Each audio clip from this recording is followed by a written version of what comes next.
हम electrical machine start करते हैं। इलेक्ट्रिकल मशीन जो है आपकी 4 प्रकार की होती हैं, मेनली 4 प्रकार की होती हैं। पहला ट्रांसफार्मर, जो कि एक स्टैटिक डिवाइस है।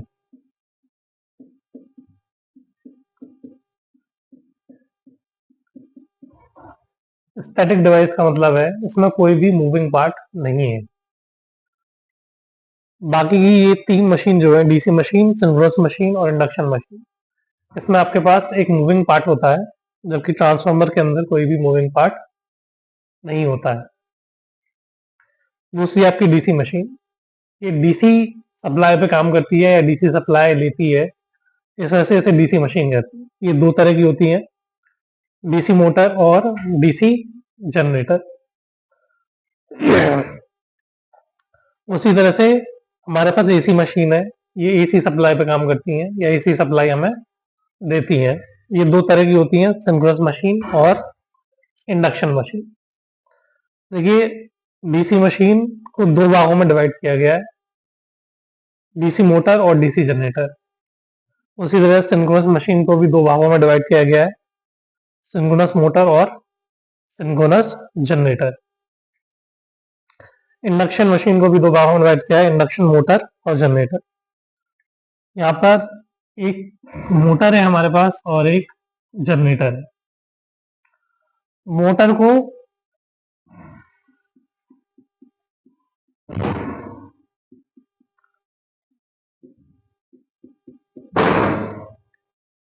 को इलेक्ट्रिकल सप्लाई देनी होगी आपको, जबकि जनरेटर से आपको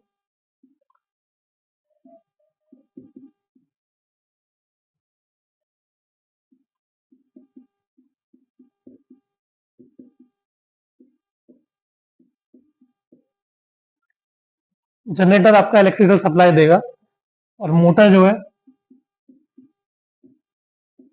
वो इलेक्ट्रिकल सप्लाई लेगी। उसी तरह से सिंक्रोनस मोटर में भी मोटर इलेक्ट्रिकल सप्लाई लेगी, उसी तरह से सिंक्रोनस जनरेटर इलेक्ट्रिकल सप्लाई देगा।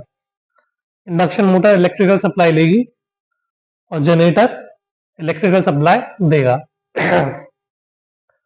मोटर में एक पॉइंट और आता है, ये अगर इलेक्ट्रिकल सप्लाई ले रहा है तो आपको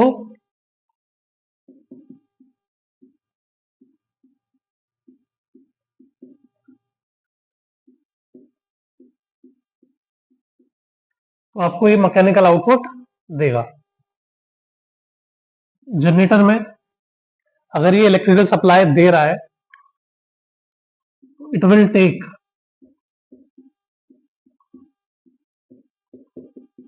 मैकेनिकल इनपुट। उसी तरह से सिंक्रोनस मोटर में भी इलेक्ट्रिकल सप्लाई दी जाएगी और मैकेनिकल आउटपुट मिलेगा। सिंक्रोनस जनरेटर में भी इलेक्ट्रिकल सप्लाई देगा और मैकेनिकल इनपुट लेगा। उसी तरह से इंडक्शन मोटर में भी इंडक्शन मोटर इलेक्ट्रिकल सप्लाई लेगा और मैकेनिकल आउटपुट देगा। इंडक्शन जनरेटर भी इलेक्ट्रिकल सप्लाई देगा और मैकेनिकल इनपुट लेगा।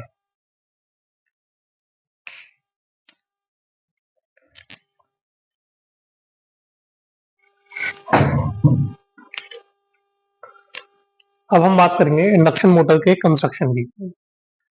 इंडक्शन मोटर में आपको 2 पार्ट होते हैं मेनली, स्टेटर, रोटर और फ्रेम। ये तीसरा पार्ट। फ्रेम जो आप किसी मोटर को देखोगे, उसके बाहर की जो आउटर बॉडी होगी उसको क्या कहा जाता है? उसको फ्रेम कहा जाता है। जबकि मोटर के स्टेशनरी पार्ट, स्टेशनरी मतलब जो स्थिर है, जो घूम नहीं रहा है, जो अपनी जगह पे फिक्स है, उस पार्ट को क्या कहते हैं? स्टेटर। और जो पार्ट मूव करता है, जो पार्ट मूव करेगा मोटर के अंदर, उस पार्ट को क्या कहते हैं? रोटर। ये स्टेटर और रोटर, स्टेटर आपका स्टेशनरी पार्ट है, रोटर आपका मूविंग पार्ट है। स्टेटर और रोटर दोनों सिलेंड्रिकल शेप में होते हैं। ये आपका सिलेंडर होता है, इसी शेप के आपके क्या होते हैं? स्टेटर और रोटर। जैसे ये आपका एक डायग्राम है जिसमें ये बाहर का जो पार्ट है वो भी सिलेंड्रिकल शेप में होगा, वो आपका स्टेटर है। ये बाहर का पार्ट आपका क्या है? स्टेटर है। और ये इनर पार्ट, ये जो पार्ट है ये आपका क्या है? ये रोटर है। ये पार्ट मूव करेगा, मतलब ये पार्ट रोटेट करेगा, ये पार्ट रोटेट करेगा। और ये जो पार्ट है, आउटर पार्ट स्टेटर का, ये स्टेशनरी रहेगा। ये रोटर जो है वो शाफ्ट पे है। ये आपका मूवेबल पार्ट है और ये आपका स्टेशनरी पार्ट है। क्रेन का काम क्या है? क्रेन का काम है आपके स्टेटर को सपोर्ट करना। स्टेटर का काम क्या है? स्टेटर का काम है 3 फेज वाइंडिंग को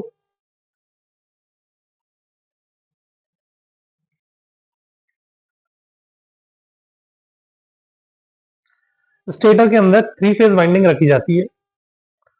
जैसे ये आपकी एक वाइंडिंग है, ये ए डैश, इस तरह से ये वाइंडिंग होगी। यहां से ये कंडक्टर जा रहा है और ये ए कंडक्टर इधर जा रहा है और ए डैश कंडक्टर वापस आ रहा है। इस तरह की एक कॉइल होगी जो यहाँ पर रखी जाएगी इस तरीके से। यहाँ पे एक कंडक्टर जा रहा होगा, पीछे से आएगा, सिलेंड्रिकल है, और यहाँ से बाहर। उसी तरह से दूसरा कंडक्टर है, दूसरी कॉइल है बी और बी डैश। जैसे ए डैश है उसी तरह से बी बी डैश होगी। और ये तीसरी कॉइल है सी और सी डैश। आप अगर देखेंगे ये अगर आप 0 डिग्री मान लें थे तो इससे 120 डिग्री बाद आपका बी वाइंडिंग को रखा गया है। आगे बताऊंगा क्यों रखा गया है। इसको 120 डिग्री के बाद बी वाइंडिंग को रखा गया है और बी वाइंडिंग से 120 डिग्री बाद आपका क्या रखा गया है? सी वाइंडिंग को रखा गया है। तो तीनों वाइंडिंग के बीच में एंगल कितना है? 120 डिग्री का एंगल है। ए और बी के बीच में कितना एंगल है? 120 डिग्री का। बी और सी के बीच में कितना एंगल है? 120 डिग्री का। और ए और सी के बीच में कितना एंगल है? 120 डिग्री का। ऐसा क्यों किया जाता है ये आगे बताया जाएगा। तो ये आपका स्टेटर है जिसके अंदर 3 फेज वाइंडिंग रखी जाती है। तो इस 3 फेज वाइंडिंग को 3 फेज सप्लाई दी जाती है।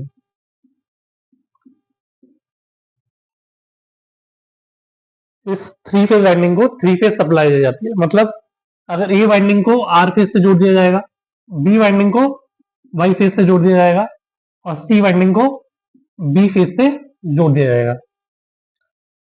आपके बीच में ये रोटर होता है जो आपका रोटेटिंग पार्ट होता है और ये शाफ्ट होता है। उसके बाहर आउटर बॉडी जो होती है उसको हम फ्रेम कहते हैं, जो आपके स्टेटर और रोटर को सपोर्ट करता है।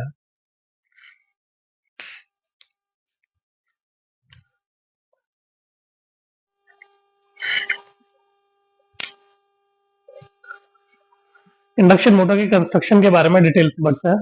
पहला पार्ट था हमारा फ्रेम। फ्रेम मोटर की आउटर बॉडी को कहा जाता है।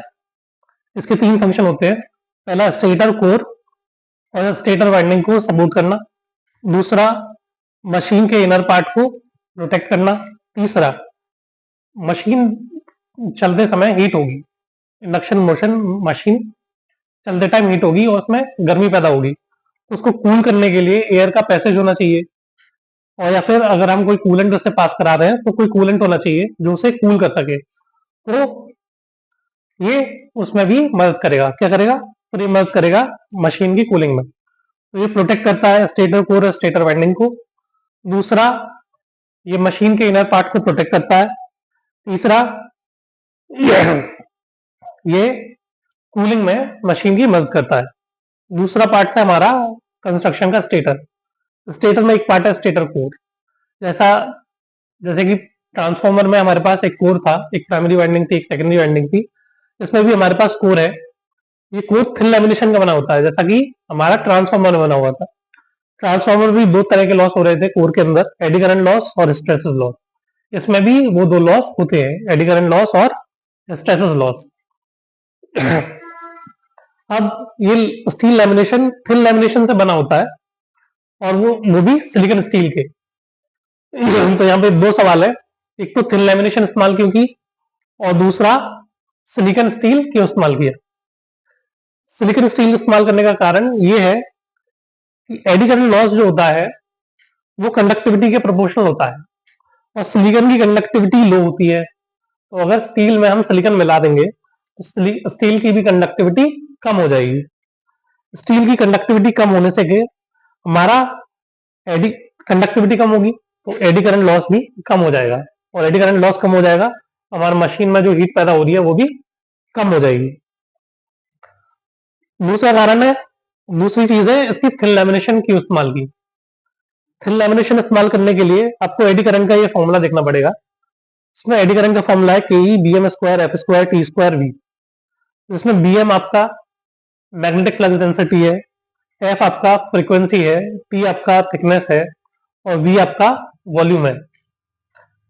तो eddy current loss thickness square के प्रोपोर्शनल है, थिकनेस के स्क्वायर के प्रोपोर्शनल है। तो यदि हम थिकनेस कम कर दें, जो कि यहाँ पर 0.35 mm से 0.65 mm तक है, तो हमारा एडी करंट लॉस भी कम हो जाएगा। इसलिए हमने थिन लैमिनेशन इस्तेमाल की है, क्योंकि एडी करंट लॉस थिकनेस के स्क्वायर के प्रोपोर्शनल है, और सिलिकॉन स्टील इस्तेमाल की है क्योंकि इसकी कंडक्टिविटी कम है, जिससे हमारा एडी करंट लॉस कम हो जाता है।